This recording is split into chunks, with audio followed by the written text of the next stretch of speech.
ओम शांति। आज 2 सितंबर 2022 के बाबा के अनमोल मधुर महावाक्य सुने। आज की मुरली में बाबा कहे, बाबा ने तुम्हें ड्रामा का ज्ञान देकर एक बहुत सुंदर रोशनी दी है। कौन सी रोशनी? बाबा कहे, ये ड्रामा के अंदर एक दिन न मिले दूसरे दिन से 5000 साल के हर एक दिन भिन्न है। दूसरी बात, एक का पार्ट न मिले दूसरे से, अर्थात कि हर आत्मा का भी अपना अपना पार्ट है। तो सोचो, इतनी करोड़ों आत्माएं, हर एक का पार्ट कितना यूनिक और कितना सुंदर है। जब इस दृष्टि से ड्रामा को समझते हैं तो बाबा कहे, तुम्हें ड्रामा के हर सीन को देखते हुए बहुत खुशी अनुभव होगी। तुम्हें कभी किसी बात की शिकायत नहीं होगी। तो सुनते हैं बाबा के मधुर महावाक्य। ओम शांति। मीठे बच्चे, तुम्हें बाप का फरमान है, तुम एक बाप से ही सुनो। अविनाशी ज्ञान रत्न सुनने से तुम्हारे कान भी मीठे हो जाएंगे। आज की मुरली से प्रश्न है, ड्रामा के ज्ञान से तुम बच्चों को अभी कौन सी रोशनी मिली है? उत्तर, तुम्हें रोशनी मिली। इस बेहद ड्रामा में हर एक को अपना अपना पार्ट मिला हुआ है। एक का पार्ट दूसरे से मिल नहीं सकता। बुद्धि में है, सब दिन होवत न एक समान। 5000 वर्ष के ड्रामा में 2 दिन भी एक जैसा नहीं हो सकते हैं। ये ड्रामा अनादि बना हुआ है, जो हूबहू रिपीट होता है। ड्रामा की सदा स्मृति रहे तो चढ़ती कला होती रहेगी। कई बार कई लोग कहते हैं ना, मुझे तैयारी करनी पड़ती है, कहीं फिर से ऐसा हुआ तो मेरे साथ। बाबा कहे, एक सीन दोबारा रिपीट नहीं होती इस ड्रामा के अंदर।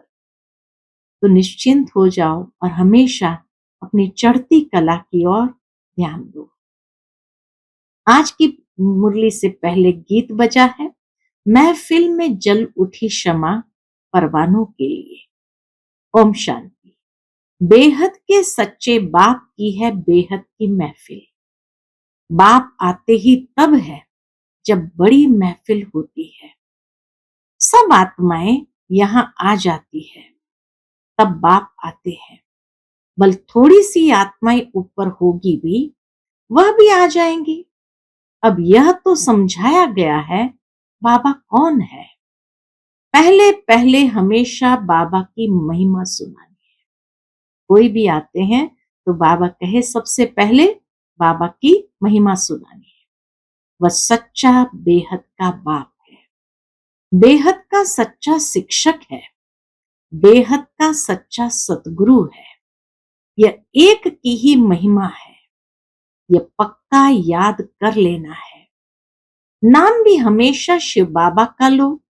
जब गिनती करते हैं तो बिंदी को शिव भी कहते हैं। व्यापारी लोग कहते हैं ना, लगाओ बिंदी, यानी लगाओ शिव। तो जब गिनती करते हैं तो बिंदी को शिव भी कहते हैं।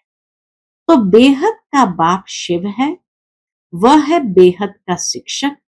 हमको सृष्टि के आदि मध्य अंत तीनों कालों की समझानी देते हैं। हिस्ट्री और ज्योग्राफी होती है ना। सतयुग में कौन राज्य करते थे, कितने इलाके पर करते थे? तुम कहेंगे कि सतयुग में देवी देवताएं सारे विश्व पर राज्य करते थे। दिखलाया जाता है ना, कौन कौन कहां कहां राज्य करते थे। जैसे बड़ौदा वाले बड़ौदा पर राज्य करेंगे, यहां तो टुकड़े टुकड़े हैं, वहां ऐसे नहीं है। वहां है सारे विश्व के मालिक और कोई धर्म नहीं होता। बाकी राजाएं क्यों नहीं होते? बाबा कहे, बाकी राजाएं क्यों नहीं होते? हर एक को अपना वर्षा मिलेगा। पहली पहली मुख्य बात है, ऊंचे ते ऊंचा शिव बाबा, जो सच्चा बेहद का बाप, बेहद की शिक्षा देने वाला है, जो सृष्टि के आदि मध्य अंत की नॉलेज समझाकर त्रिकालदर्शी बनाते हैं। दुनिया में त्रिकालदर्शी कोई मनुष्य नहीं, जो रचता और रचना के आदि मध्य अंत को जानता हो, वह बेहद का सतगुरु है। सबको साथ ले जाने वाला पंडा भी है। वह सब है जिस्मानी पंडे, यह है रूहानी। गीत में भी सुना, चारों धाम का जन्म जन्मांतर चक्कर लगाया। तीर्थ कोई कहां, चारों तरफ है ना। चारों तरफ के चक्कर लगाए, फिर भी भक्त लोग भगवान से मिल न सके। चारों तरफ चक्कर लगाकर फिर भी हरदम दूर रहे। तो बाबा कहे, चारों तरफ के चक्कर लगाए, फिर भी भक्त लोग भगवान से मिल न सके। भगवान आते ही है इस समय। उनको पतित पावन कहा जाता है। कलयुग को सतयुग बनाने हमारा बाबा भारत में आते हैं। भारतवासियों को फिर से हीरे जैसा स्वर्ग का मालिक बनाते हैं। ऐसे बाप को न जानने कारण साधु संत आदि परमात्मा को सर्वव्यापी कह देते हैं। तुम बच्चे कहते हो, बाप ने ब्रह्मा के मुख द्वारा हमको अपना बनाया है, हम ईश्वर के कुटुंब के ठहरे। तुम हो शिववंशी, फिर बनते हो ब्रह्मा कुमार कुमारी। इनको कहा जाता है अविनाशी संतान। आत्मा भी अविनाशी, बाप भी अविनाशी। आत्मा एक शरीर छोड़ दूसरा लेती है। देवी देवता जो सतो प्रधान थे, वही सतो रजो तमो में आए हैं। विकारों की खाद पड़ने से फिर तमो प्रधान बन जाते हैं। खाद पड़ती है आत्मा में। ऐसे नहीं कि आत्मा निर्लेप है। आत्मा ही पुण्य आत्मा और पाप आत्मा बनती है। बोलो, हम जो आपको सुनाते हैं वही सुनो, हमको और किसका सुनना नहीं है। बाप का फरमान है, तुम किसी का नहीं सुनो। तुम जो बोलोगे, बाबा कहे, तुम जो बोलोगे शास्त्रों की ही बात बोलते हैं। दुनिया के मनुष्य जो कुछ भी बोलेंगे शास्त्रों की बात बोलेंगे। वह तो जन्म जन्मांतर हम सुनते ही आए, धक्के खाते ही आए हैं। बेहद का बाप तो एक ही है। हम ऐसे बाप की सुनेंगे व तुम्हारी सुनेंगे। कहो उनको, हम ऐसे बाप की सुनेंगे व तुम्हारी सुनेंगे। हम आपको सुनाने वाले हैं, न कि सुनने वाले। समझाना है। क्या समझाएंगे? प्रजापिता ब्रह्मा के इतने ब्रह्मा कुमार कुमारियां हैं, तो जरूर भाई बहन ठहरे। दादे का वर्षा मिलता है ब्रह्मा द्वारा। दादे का वर्षा बाप बिगर कैसे मिलेगा? बहुत कहते हैं हम तो सीधा दादे से ही लेंगे, परंतु मिलेगा कैसे? ब्रह्मा कुमार कुमारी जब तक न बने, तब तक दादे से वर्षा कैसे मिलेगा? पौत्रे और पौत्रियां दोनों को हक मिलना है। बाप बिगर फिर दादा कहां से आएगा? पहले पहले है बाप का परिचय। वह गीता का भगवान बेहद का सच्चा बाप है, बेहद की शिक्षा देने वाला। बाप बूढ़ी माताओं के लिए बहुत सहज करके समझाते हैं। यह है संगम, जबकि बाप बैठ पतितों को पावन बनाते हैं। इनको कुंभी पाक नर्क कहा जाता है। ये सारी दुनिया विषय वैतरणी नदी है, बाकी कोई पानी की नदी नहीं है। इनको विषय सागर भी कहते हैं। परम पिता परमात्मा है ज्ञान का सागर, और रावण है विषय सागर। उनसे विकारों की नदियां बहती है। रावण से विकारों की नदियां बहती है। इस समय जो आसुरी संप्रदाय है वह विषय सागर में गोता खा रहे हैं। दुख ही दुख है। इन बातों को भी कोटों में कोई ही समझेंगे। कई तो बहुत अच्छे बनकर भी फिर आश्चर्यवत भागंती हो जाते हैं। कहते भी है हम स्वर्ग के मालिक बन रहे हैं, फिर भागंती हो जाते हैं। युद्ध के मैदान में कोई सबकी जीत नहीं होती है। दोनों तरफ से कोई मरेंगे, कोई जीतेंगे। हाँ, पहलवान होंगे तो जास्ती को मारेंगे। कमजोर जो होते हैं वह जास्ती मरते हैं। यहाँ भी जो कमजोर है, ज्ञान में भी जो कमजोर है वह झट मर पड़ते हैं। यहाँ तुम्हारी है रावण से लड़ाई। काम से हराया तो बहुत बड़ी चोट लग पड़ती है। बॉक्सिंग होती है ना, कोई तो बेहोश हो जाते हैं, फिर आवाज करते हैं, कोई फिर खड़े हो जाते हैं। यहाँ भी काम की चोट खाई तो बड़ा जोर से धक्का आ जाता है। काला मुंह हो गया।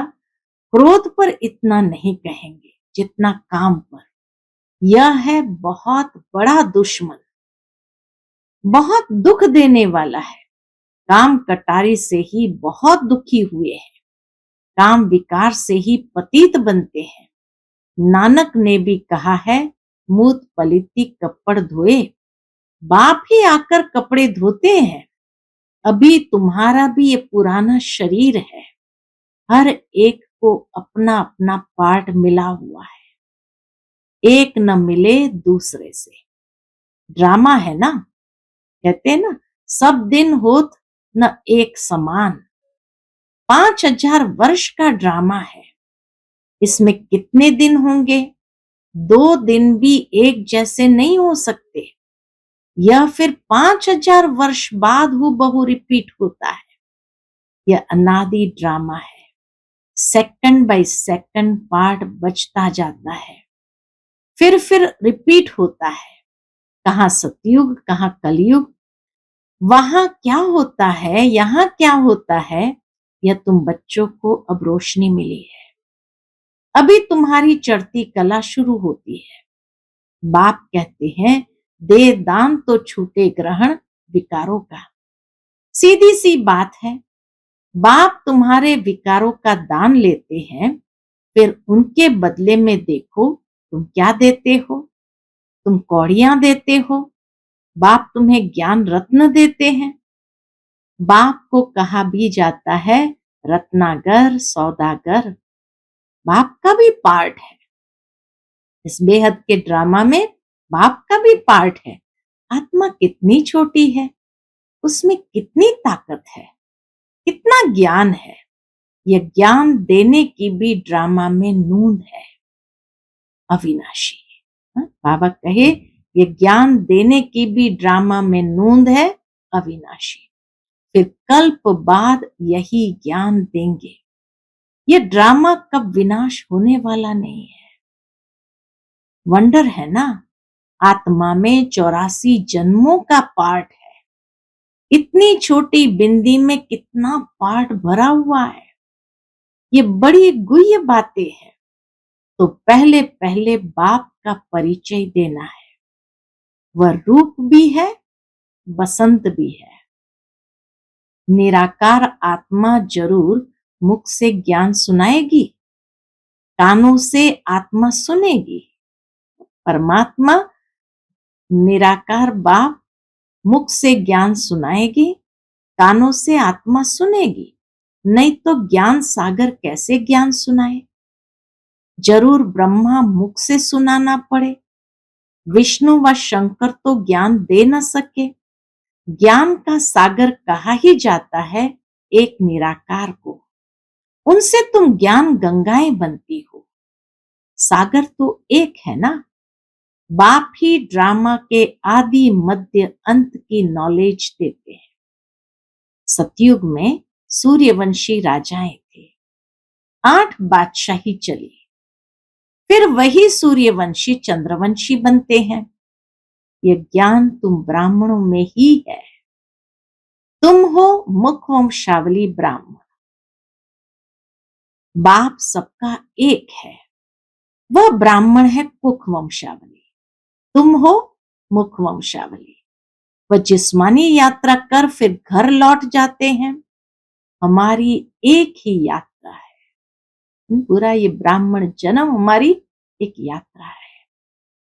एक ही बार ये अमर लोक की यात्रा करते हैं, फिर लौटकर इस मृत्यु लोक में आना नहीं है। अमर लोक स्वर्ग को कहा जाता है। वहां कोई यात्रा होती नहीं, वहां भक्ति ही नहीं। यह है ब्रह्मा की रात जिसमें भक्ति के धक्के हैं। यह है ब्रह्मा की रात जिसमें भक्ति के धक्के हैं। चारों तरफ फेरे लगाए परंतु हरदम दूर रहे। स्वर्ग का मालिक बनाने वाला बाप नहीं मिला। तुम पुकारते हो, हे पतित पावन आओ, आकर पावन बनाओ। फिर तुम गंगा स्नान करने क्यों जाते हो? जब एक तरफ बाबा को पुकारा तो फिर बाबा कहे गंगा स्नान करने क्यों जाते हो? वह तुम्हें पावन कैसे बनाएंगी? अगर गंगा से पावन हो सकते तो पतित पावन को क्यों बुलाते हो? वो तो अनादिकाल से चली आ रही है और हर रोज स्नान कर लो तो पावन ही पावन ठहरेंगे। तो बाबा कहे अगर गंगा से पावन हो सकते तो पतित पावन को क्यों बुलाते हो? कितने लाखों आदमी जाते हैं गंगा स्नान करने। पतित पावन सर्व का सदगति दाता एक है, बाकी है भक्ति के धक्के। तो युक्ति से प्रश्न पूछना चाहिए तो समझेंगे यह तो बड़े कायदे से पूछते हैं। जबकि एक पतित पावन को बुलाते हैं तो फिर अनेकों के पास धक्के क्यों खाते हैं? बाप कहते हैं मैं आता ही हूं तुमको पावन बनाकर स्वर्ग का मालिक बनाने। तो अंदर में बहुत खुशी होनी चाहिए। बाबा हमको पावन बनाकर स्वर्ग का वर्षा दे रहे हैं। लक्ष्मी नारायण बरोबर स्वर्ग के मालिक थे, उन्हों को बाबा से वर्षा मिला था। तुम यह भी पूछ सकते हो कि यह जो लक्ष्मी नारायण स्वर्ग के मालिक थे तो जरूर उन्हों की प्रजा भी होगी। सतयुग आदि में तो था ही उन्हों का राज्य। अभी तो संगम पर बैठे हो, यहां तो प्रजा का प्रजा पर राज्य है। विनाश भी सामने खड़ा है। कल्प कल्प के संगम युगे बाप आते हैं। बाप ही आकर सहज राजयोग सिखलाते हैं। तुम जीवन मुक्ति पाते हो, बाकी सब मुक्ति में जाएंगे। संडे की मुरली में बाबा ने कहा बाबा हर एक आत्मा को वर्षा जरूर देता है, किसी को मुक्ति का, किसी को जीवन मुक्ति का। भारत सुखधाम था ना, अब तो दुखधाम है। देवी देवता धर्म तो है नहीं, फिर स्थापना होनी है। तुम बच्चे राजयोग की शिक्षा ले राज्य भाग्य ले रहे हो, कांटे से फूल बन रहे हो। यहां तो सब कांटे हैं। एक दो को कांटा लगाते अर्थात काम कटारी चलाते रहते हैं। अब बाबा फूल बनाते हैं तो कांटा लगाना छोड़ देना है, हिम्मत रखनी है। हिम्मत वाले भी खड़े हो जाते हैं। बाबा देखते हैं इनकी हिम्मत अच्छी है, कभी गिरेंगे नहीं, तो ऐसे हिम्मत वाले को शरण भी दे देते हैं। बाबा जब देखते हैं किसी बच्चे के अंदर हिम्मत बहुत अच्छी है, कभी गिरेंगे नहीं, तो ऐसे हिम्मत वाले को शरण भी दे देते हैं। परंतु ऐसे नहीं कि फिर पति व बच्चे आदि आकर याद पड़े। शुरू में भट्ठी थी, भट्ठी में भी सब ईंटें तो पकती नहीं है। यहां भी ऐसे ही नंबरवार पुरुषार्थ अनुसार पक कर तैयार होते हैं। बाप कहते हैं ये ज्ञान यज्ञ में अनेक प्रकार के विघ्न पड़ते ही रहेंगे। कल्प पहले मुआफिक कोई कोई नाफरमान वरदार बच्चे भी है जो बाबा का कहना कभी मानेंगे नहीं, रूठ पड़ेंगे, गोया अपनी तकदीर से रूठते हैं।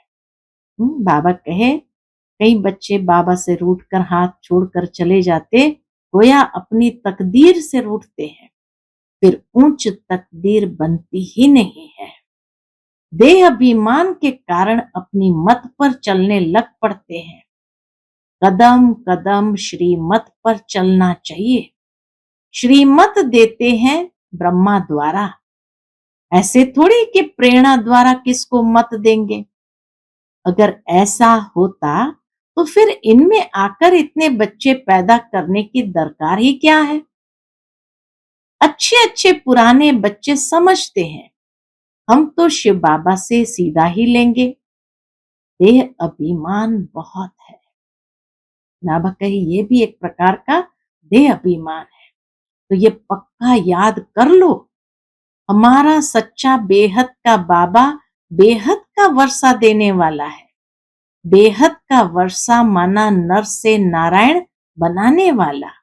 वहां हेल्थ वेल्थ दोनों है तो खुशी रहती है। यहाँ किसको हेल्थ है तो वेल्थ नहीं है, किसको वेल्थ है तो हेल्थ नहीं है। बच्चा पैदा न हो तो दूसरे का लेना पड़े। वहां ये सब बातें होती नहीं। वहां किसी बच्चे को अडॉप्ट भी करने की आवश्यकता नहीं। वहां तो एक बच्चा जरूर होगा। यह है ही दुख धाम। रावण से दुख का श्राप मिलता है, बाप आकर वर्षा देते हैं। यहां तुम बच्चों का मुख रोज मीठा किया जाता है।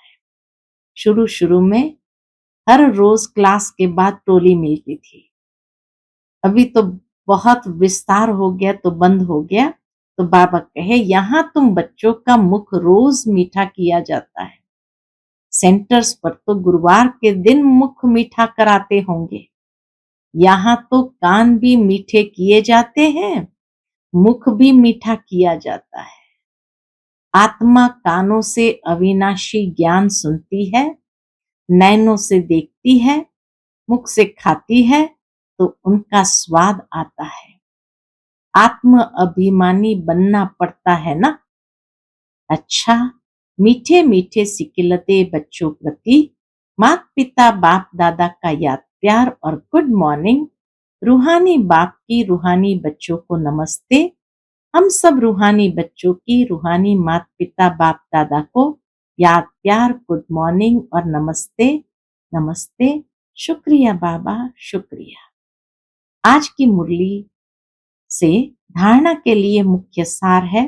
पहली पॉइंट, फूल बनकर सबको सुख देना है, किसी को कांटा नहीं लगाना है, कभी भी बाप की अवज्ञा नहीं करना है, रूठना नहीं है।